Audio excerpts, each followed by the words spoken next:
Well, my name is Isaiah Davis. I'm from Austin, Texas. I am a track and field athlete currently at Bethune-Cookman University with my bachelor's of psychology, and I'm also the creative director of Zero Four Productions. Diversified Game. Learn how to start, run, and sustain your business. Hey, it's Kellen, and today things are going to go fast because I got somebody in track and field, so I have to throw that in. Things might be going wavy or zavy too, Isaiah today, he's going to give us the game, what it is to be a student athlete. Also, what is happening during sports, as well as his plans for after sports to hopefully inspire those of you who are going through it right now and saying, oh, do I go into college sports? Am I good enough? What's the long-term plan? You don't have to have it all figured out on Diversified Game. We're here to give you people who are in or have been in the position that you want to get in. So Isaiah, welcome to the show. How you doing? I'm doing well. Thank you for that amazing introduction. I'm blessed to be here. Well, tell the people kind of, about yourself as a student athlete, as a, new, do you call yourself an entrepreneur, or is the project still in works It's for in business? the works. It's in the works. I never like to speak on anything too hastily, but it's definitely an avenue that'll more likely become my future. Okay. Well, let's start with sports and go from there. Where are we in sports? Are we retired? Are we going for the Olympics? Where are we going? Where are we going? That's a great question. It's funny because I rarely disclose it, but I am a student athlete right now. I go to the esteemed HBCU, which is a historically Black college or university of Bethune-Cookman University in Daytona Beach, Florida. I'm part of their track team. I compete in the decathlon and the 400 hurdles. And I am on my journey to the Olympics. Started taking track seriously, and my freshman year of college is when I decided to go full time on track. I did it a little bit in high school, but was mainly a basketball player. But I took it seriously once I got to college, and so got one more year eligibility, and then I'll be continuing on to the professional circuit and getting onto that journey. Okay, now, the track professional circuit is a circuit that it's like no other sport, because people, like in basketball, you can go over to Asia, Europe, now Africa. It's never, the same amount of money that LeBron and others are getting, but who's really getting LeBron money? But Right. track and field too can take you all over the world, but it's just at different times, and you just got to be ready to go. Mhm. I'm curious, where has track and field taken you? What's the farthest place and your favorite place thus far?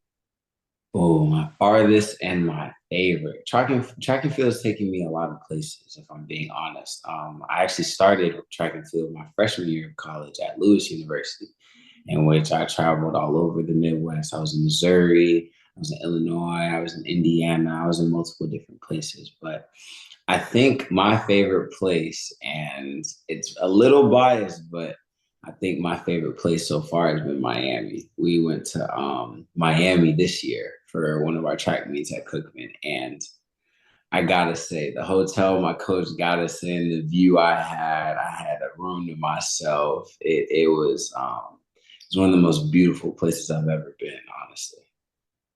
Yeah, Miami will do that to anybody. When you Yeah. see it and you're like, okay, this is Miami. And then you stay down there long enough, you got to see, can I afford all this? No way. No way. But that's kind of the blessing of being a student athlete is you get to go places you couldn't have imagined on your own pockets. It's more based on the opportunity that you've been blessed with that you get to go there. Yes. Do you ever have any, doubts and say, maybe I should have stuck with basketball or tried to do both? I know track is very demanding, but like what made you say, you know what, I'm gonna focus on track and give up basketball? Um, do I regret it? I don't regret anything that I do first, but I do believe that I could have put in more work.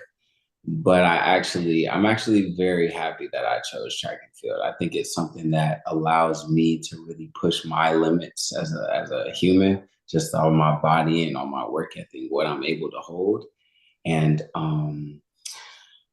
I wouldn't go back and change anything. What really drove me to choose track was that I kept running into little political parts of basketball that I didn't know how to work when I was younger. And so whenever I would have different disagreements with coaches, or they may see me in a different role, it wasn't a problem, but I felt like I wasn't in control of my own destiny at the time. So I chose track and field because I felt like if anybody's going to control what you do, it's going to be you. So it's been a blessing because that's exactly what happened, and it put me in a position where I had to take a lot of accountability, but it was what it was. I was going to get whatever out of it that I put into it. Okay. And how tall are you? I am 6 foot 6'1". Okay, so basketball wise, I mean, you could be in there, but they'd say, "Hey, you point, you Mm-hmm. point guard," and be a little difficult to navigate with some of the giants. Some of these people, I think, are created.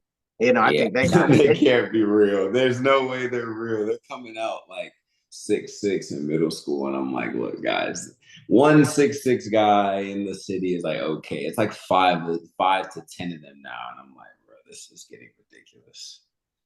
Yeah, and they all can play, and it's like out of a laboratory. Because I have a brother who is in that height, but he never played basketball. He never wanted to. Wasn't his thing. Now he plays, Mm-hmm. for fun with pops, but that Mm-hmm. wasn't his thing. But every tall guy in high school was like, I don't want to do that. But it's interesting. They're just coming out, and then they started coming out of China, and I said, "Uh-oh, something's really going on." You Yeah, and they're know. like 7'2", moving like it was one thing when it was just Kevin Durant. You got like one Kevin Durant. You might have a few guys that move really well, like Jokic or something. But now it's like there are multiple guys 7 foot or taller moving amazing. And like that was part of my role back then, was just to really play defense and hit some threes. And I can definitely do that, but I've always been a creative person. So I want to control the game. I want the flow to be around like how I see the game and stuff like that. But when you're 6 foot 6'1", you're not tall in basketball. You gotta really know how to do something to make it work with 6 foot 6'1". And I needed more practice. Can you talk about the politics, sometimes the politrics of sports? Because for me, and going to school, and the only way probably I was getting into school was sports. I mean, thank God for a mother and I call it a fast 40. I'm like Cat Williams, put me there, and I'll show you a 4 4 40. You know, uh, but yeah, but talk about the politics, because I always thought, okay, maybe I'm just difficult. But I'm not difficult because I'm really a student of the game. Like I would make plays Mhm. in football. And if I'm playing baseball, it's like I'm a catcher. I want to catch on my knees and I can throw but coaches sometimes see certain things. That's why we have them. We thank God for them. But talk about the politics that you saw that maybe did not make sense. I think that I saw many people trying to change me. I am a person that is told often that he goes to the beat of his own drum. So when it comes to going to the beat of my own drum, if you want me to do something, you're probably gonna have to explain it, because I'm just the only person I follow blindly is God, and that in sports can be difficult because coaches take a lot of time to learn what they've learned, and they go through a whole journey of becoming a coach and getting into whatever levels. And I've been blessed to compete at some really high levels, but that also means I'm being shown and guided by some people that have a lot of knowledge.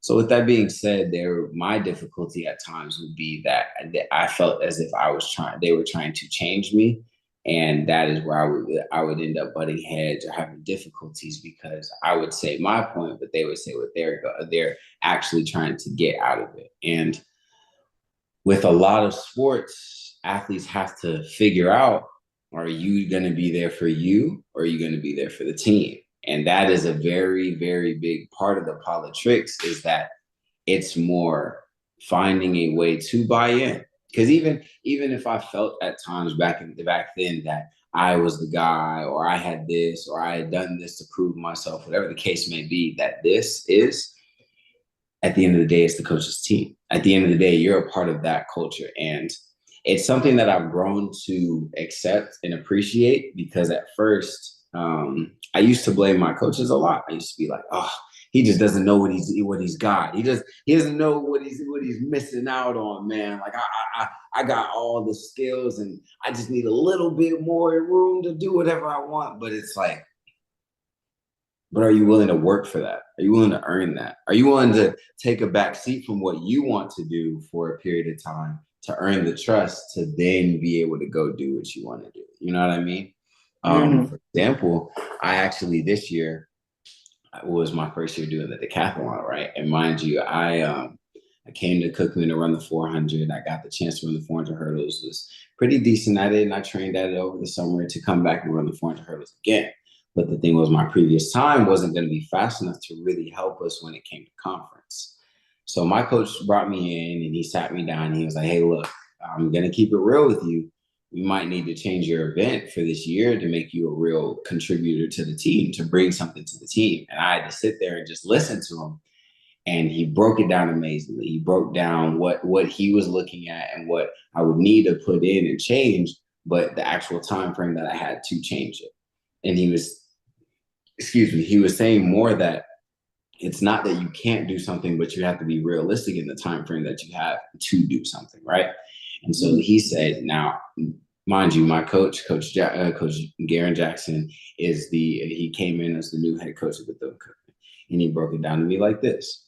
Now, you could be a soda can, right, filled with all this soda, ready to go, ready to pop, and you have all this old information, right? But I want you to be a soda can that I can open and pour out everything you know, and you trust me to pour into you. And when he said it like that, the way he said it, it clicked to me. It clicked to me that I could hold on to what I knew before and trust myself and think that I know everything and fight that battle. Or I could trust, be willing to learn, and let him pour into me. And with him doing that, I went from never being a conference scorer to then being all first team all conference, scoring seventh place at indoor, and then being first team all conference again, come outdoor and scoring fourth place, seventh place in the heptathlon, and then fourth place in the decathlon. And so that is where it taught me, with the politics of sports, you have to be willing to put your pride aside, put what you invest your time in aside, to earn the trust, to then be able to go on to that next level, to then elevate yourself. You know what I mean? Okay, I get it. I get it. And let's teach, because there's a newer Netflix special out there, and it's showing, the road to the Olympics, and you have the who's who, and everybody's, going to the Diamond League, Mm-hmm. and some, and then you have people. When you're in track and field, you have people, every agent, every coach calling for people. Hey, I'm trying to get you into this meet, that meet. What does it take for you to, go to the Diamond League or go to the Olympics? What are the next steps that you have to do? Because it has to be more than just go faster, go harder, push stronger, throw further. Like, what is it? Is it a mental thing? Is it a spiritual thing? Is it that you got to get your weight up or keep it down? Like, tell us the game on that. All of the above. It is quite literally all of the above. When you enter that realm, there is a level of consistency, there's a level of focus, there's a level of recovery that is necessary. My coach explains it as we train ourselves based off stimulus. So as you raise your stimulus, your body's going to recover, but it's going to recover above where you started because you raised your stimulus, right? That is what track and field is. How can I push myself to a limit where I can be bigger, I can be stronger, I can be faster? But to do that, you really have to recover. That means your sleep is the most important thing. And when you're a student athlete, when you're in college, people want to go outside, they want to have fun, they want to hang with their friends. But to get to that level, Yeah, there's not a lot of time of that. You have to fit people in during your day. You have to fit people in during certain times. I was actually watching a podcast with LeBron James and JJ Redick, and I still watch a lot of basketball. I love sports in general, but LeBron said something really big that it hit me in my soul because I'm very big about my family. I'm very big about my circle. I love spending time with my circle and my family. They pour into me so much. They teach me so much. It's amazing to be around them. But LeBron said that to be great, you literally have to sacrifice your loved ones. And he elaborated to say that your loved ones, they're not going to be on your schedule. And your schedule is very strict. It cannot change. So you'll have people who are talented and they'll go run a 45. They'll go run a 45 off the fact that they had the talent to run a 47 or a 46. And then they had the work ethic to push to that next level, right? But to be in those diamond leagues, to run those 44s, to run that 10-0, that 9-9, you have to then have such discipline within your schedule and yourself that there's no person that can deviate you from that. You know what I mean? Example, the person who Noah Lyles is, nobody can deviate. And it's obvious. It's obvious because he's himself at the track. He's himself off the track. You see him consistently doing everything. And it's that consistency. That's what takes you to the next level. So I think that when it comes to recovering, of course, you have to learn about your body. You have to learn about your craft, going back into history, learning about who paved the way for you. Why can you even do it? How did they get better? What are the improvements, right? But none of that truly will pan out to be the ultimate success, that ultimate goal, whatever it may be for somebody, if you don't have consistency, if you don't get up every single day, the days you don't want to and the days you want to, getting after it the same way every single time. Hello everyone. Come along with London and Sydney as they show you around the vibrant country of Cameroon. We explore the heart of Africa through the eyes of London and Sydney.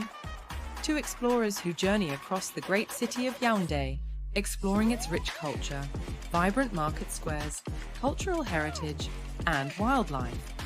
With giggles and excitement, London and Sydney Explore Cameroon takes you on a fun-filled adventure, providing insight into the country's culture and traditions through the pages of this book. It's packed with exciting stories and super cool facts about Cameroon that will make you go, wow. Get your copy now, available on Amazon and in libraries near you. There's only one easy way to experience the exploration of Cameroon, and it's through London and Sydney. Don't wait, get yours. Being able to afford an organic diet, help, because you could have all the money in the world, best trainers, but you might eat like trash, like we see Mayweather when he's eating McDonald's before a fight. But I mean, he has been so consistent since a kid. I mean, that McDonald's doesn't impact him and he's going off that muscle memory. Does the amount of money that you have matter? Because in car racing, it matters. In dressage, in polo, it matters. If you don't have $100,000 for a horse, you really need two horses at least. It ain't gonna happen. So in track and field, does that money matter?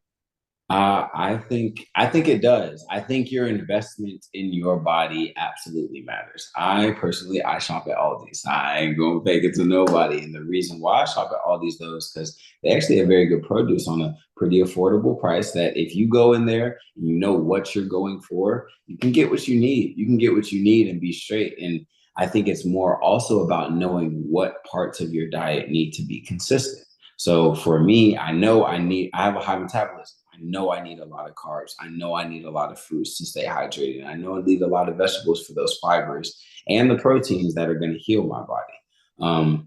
I mainly eat a full vegetable, fruit, carb diet. I try not to eat many meats just because they'll leave fat in your blood. It takes more time to digest. And then like just blood flow wise, it's not going to flow as smooth. Like my coach, he actually towards the end of my season, he got me on a regimen where at least 3 days before my meet, I did not eat meat.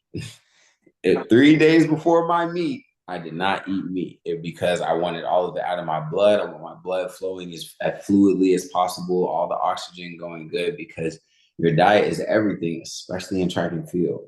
Because you can have the muscle memory. Track and field is different than anything else because it's not a game. We're not playing chess. You are going out there and running for your life. You're quite literally. So when you get out there, if you're not putting the right things in your body, every practice could have been great. You could have had the best form. Even warm-up could have been feeling great. But you will get in that race moment and your body won't hit the same functions and do the same things it needs to do. Because as much as you need muscular endurance, you need the endurance of your cardiovascular endurance. You also need mental endurance. You need the concentration and the focus to stay within the same form, to not break down because your muscles start tensing up or they're feeling the fatigue. All right, all right. And let's talk about life, outside of track. We talked about being the creative director and, talk about this new project that you're working on, because I know church is a big thing to you. And on the profile it says all glory to God. But nowadays, everybody is a Christian. Everybody is a pastor. I mean, it doesn't matter what lifestyle you're in, what you did yesterday or what you're currently doing. I just say, everybody is a believer, but this word talks about, I'll know you by your fruits and what you do and what you say. And we see a lot of people, being hypocrites. And I tell my kids, hey, I'm the biggest hypocrite, because I'm telling you right now, I'm not perfect. I'm not perfect. I'm filthy rags at best. Doesn't give me an excuse to go do whatever I want to go do, but I'm human, and I'm the first one to say I'm flawed, right? But when you come out as a public figure as you are, and you say, okay, I'm a believer, and now you're getting into production, you're getting into sometimes Satan's lair, unless you go the pure flicks way, like David A.R. White, who I've interviewed, who it's not easy to do the Christian stuff because the Christians are the most critical. So talk about outside of sports, what you're doing, what you want to do, and how maybe we can help you. Well, outside of sports, I'm really learning to express myself. I started off doing photography and videography, working underneath one of my teammates and a close friend of mine, Dimitri Mallet.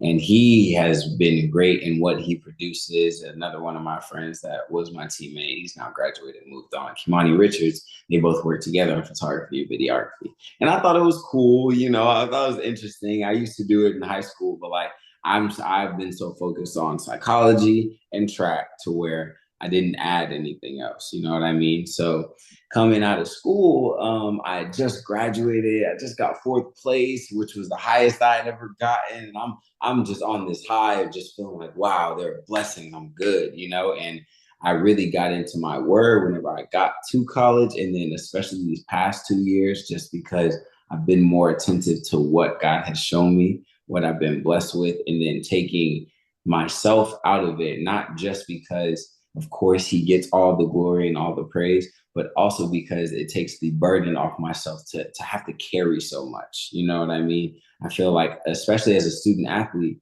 you have a lot to manage. You have school, you have your sports, you have yourself, you have your family and friends, and then you even have something you want to get onto afterwards. So the planning you're doing for the life you want to build. And mind you, as a student athlete, you don't get to go get a job for real because your job is school and sports. You know what I mean? Mm-hmm. So you're really planning a lot because you want to be in a position to advance. So when I finished school, I sat still and I appreciated everything I had. And I kind of let God bring opportunities to me. And I got to go on a trip with my boy Tron. And when we went on the trip, I had a camera I had bought a few months ago. I took it with me and it was great.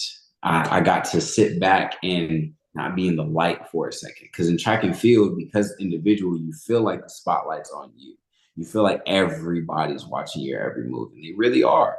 But when I got behind that camera, I was able to sit back and give everybody my perspective.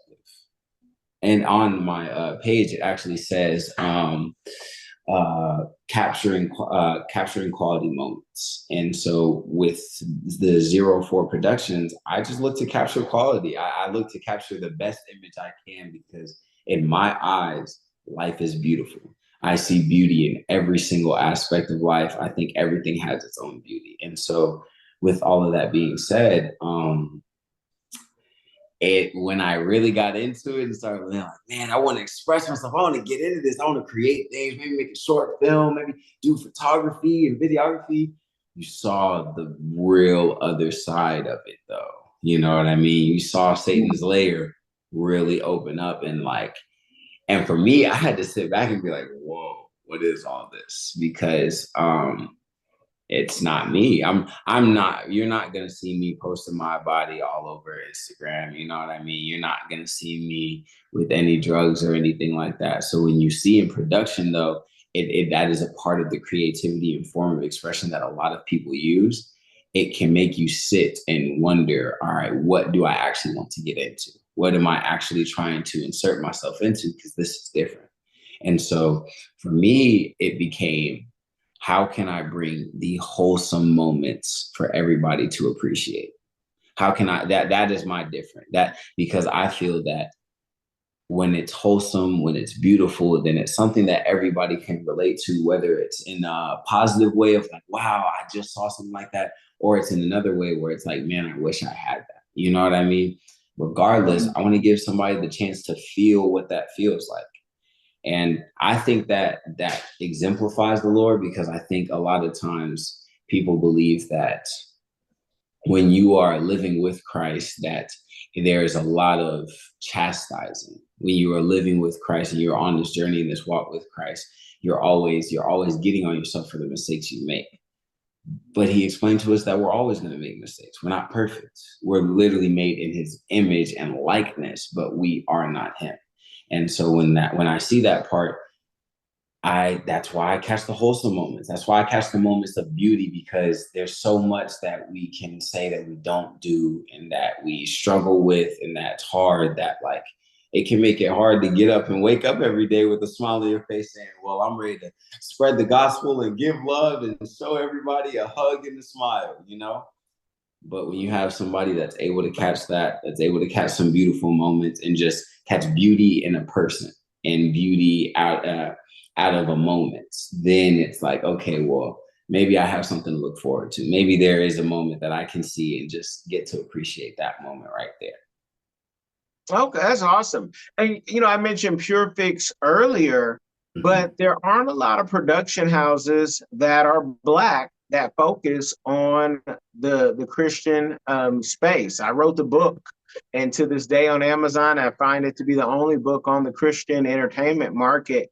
I wrote it years ago, and there's not a lot of production houses or even distribution companies that look like us that say, hey, I only focus on this. And I know the ones that do. That's why I wrote the book. So everybody else can say, hey, these people go to FaithWorks, which happens to be owned by Urban Home Entertainment, but they will focus on that. And when you go to South by Southwest or these conferences, you don't see people making that their target. And that's why I think PureFlix, besides the organization that PureFlix has and the people that they know, that's why I think a lot of people watched it, because at one point it was the only thing. You want to see a Christian movie that wasn't corny?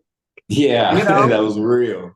Yeah, that had some real, okay, cool. And it's hard sometimes for the church to understand what's not corny and what is. But everybody in the church was once in the world. Even if you grew up in the church, you saw it more than anybody. You saw things on that church bus, inside that church. That you was like, no way you're doing it here. Yeah.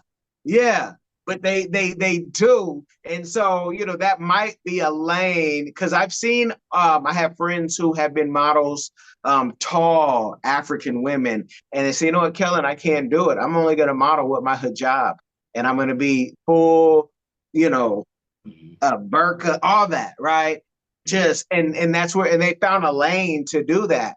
But it was in a time where, at least in America, not a lot of people were doing it. So photographers were like, oh, well, that's beautiful. That's fashion. So you may have something there if you choose to go that way. Yeah. Can you have a relationship or even other interest when you're doing track? Because it sounds like it's such an emotional thing too. And if that person, let's talk about women, starts, getting on you about something, and now you got to bring it to the track. Is it better just to be single? I will say this. If you know yourself and you know what you're looking for, then you probably can have a relationship. But it is quite advantageous to do it when you're single because you have that much more focus. I have found it possible, but I am also somebody who is quite sure in what I'm looking for in a relationship, and I'm very open about my communication as well. So when it comes to me in a relationship, I talk about just about everything I'm thinking, feeling, what's going on. So I make things very clear. I set a lot of boundaries. So like when it comes to track and field, make it very clear. There's God, there's my family, and then there's track and field. And so I make it that way because with what I'm pushing towards, what I'm working towards, it has to be that high on my priority list. And so when you bring in a relationship, you bring somebody new, it's oftentimes seen, especially in our generation, that we have to be at the hip, that we must be right here next to each other. And that's not necessarily how it goes. I've seen a lot of prosperous relationships. I've seen some really long marriages. And one thing I often see in them is that they give each other space.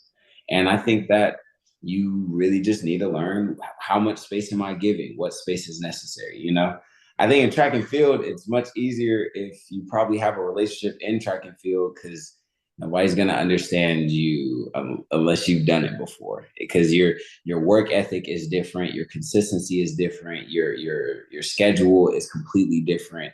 Even that, I feel like track and field has helped me in my faith because I have to be so disciplined in what track is. I have to be so disciplined in myself to push myself through the pain that I go through at every practice. You know what I mean?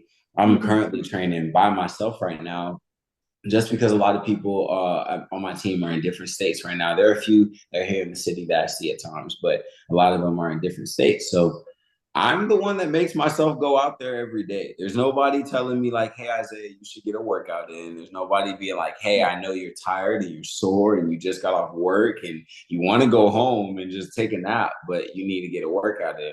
I'm the person doing that. You know what I mean? So I think that when you live like that and you're so determined, it is best it has been my best experience to either stay to myself or find somebody in my realm because I am a very passionate and driven person and not everybody can understand that perspective.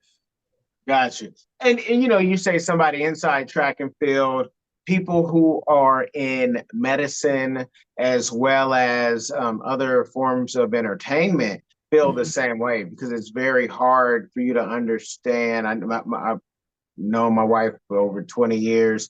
When she was said, I want to go to med school, okay, but nobody would have thought the time that it takes and the years.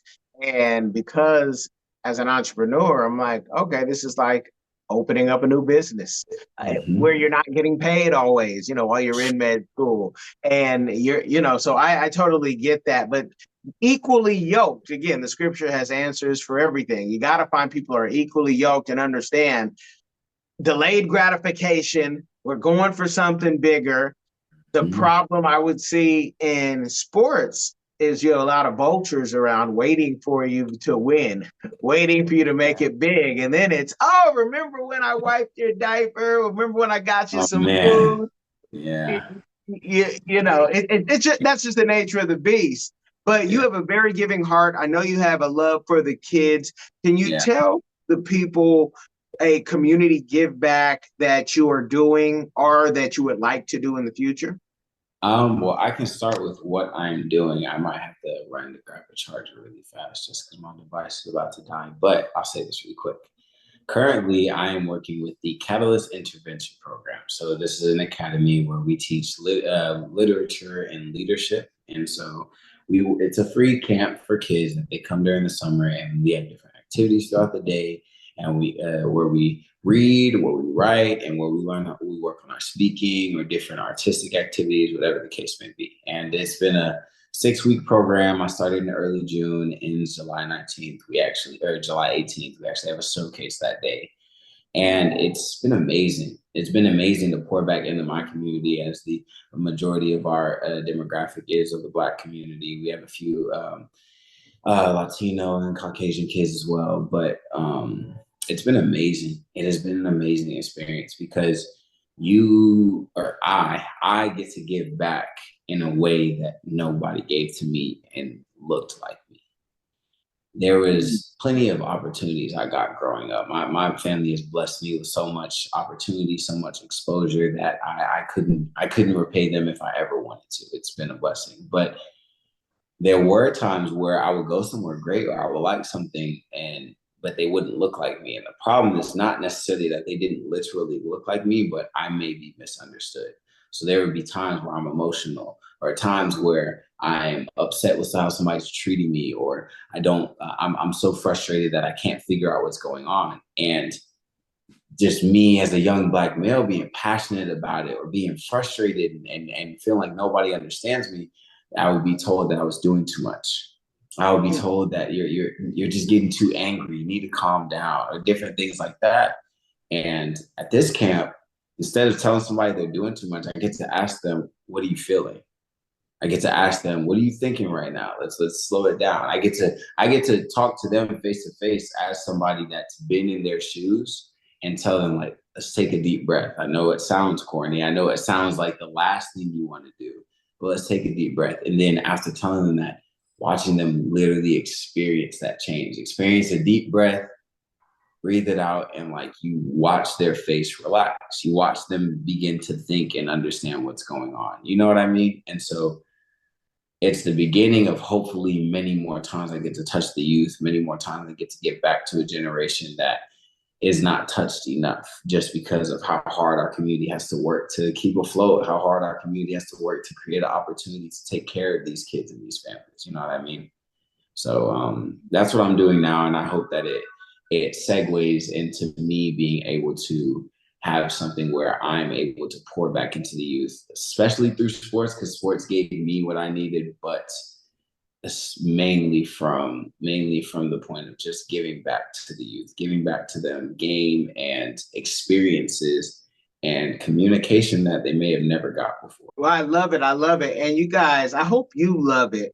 I don't want to give too much away because Isaiah's story is, I mean, the best is yet to come. There's so much more to it. Just wanted to give you guys bits and pieces of a life of a student athlete, well-rounded student athlete at that.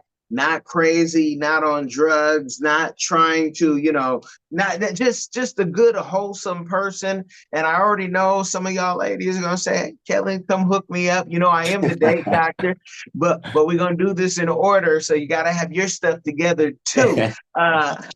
Because I know some ladies who have their stuff together and are looking, and you are working on your graduate degree, so that just throws some more stuff out there for them to bother you. I'm a focused man. I'm on my grind right now. I hope everybody knows you're probably not gonna get it here. But no, I thank you for coming on. Let the people know where they can connect with you if they did want to maybe partner on something in the future, or even support, as well as anything I might have missed. Please, any last words? So if you want to follow me on my social media, my main social media, where you're gonna see all the engagement, you're gonna get the most connection with me. You can contact me, the official, or it's just official _ Isaiah Davis. That's where you'll find all of my content that I post through my grind. I'm actually working on a series called 42 Days of Consistency, and I'll explain what it is once I'm finished. But for right now, everybody just gets to see the 42 days. And then if you would like to see what I do with photography and videography and possibly reach out to me for an opportunity of creating something, you can find me on Zero. That is ZR04 Productions on Instagram. And that's where you'll find me. You guys have been blessed by the game, and thank you for finding this game so useful to go to the end. I know most of you are listeners, but go over to the YouTube or the Facebook and, give a share with somebody. Make sure you like this game. You can comment on this game, but most importantly, again, share this game with someone. It will change their life. Y'all be blessed. Are you tired of the violence, tired of the injustice, police brutality, rampant discrimination, lack of gun control in this failed biased socioeconomic experiment called America?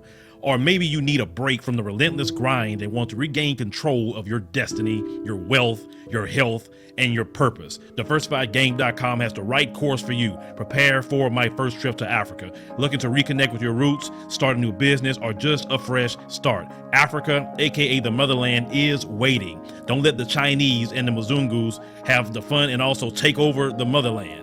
From Cairo to Mombasa, from Dakar to Cape Town, Africa has something for everyone, from business opportunities to the most amazing people, safety, leisure, and landscapes. The opportunities abound. It is time for the diaspora to reconnect with their roots. Time to reconnect with the birthplace of humanity. Africa is the last frontier. Get your head in the game and reclaim your legacy. The writing is on the wall. Babylon is falling. Give up the stress, grind, and violence inflicted on our people on this continent and prepare for a journey of restoration and joy by connecting with the land of your ancestors. Check out our new course and kick off your adventure at diversifiedgame.com.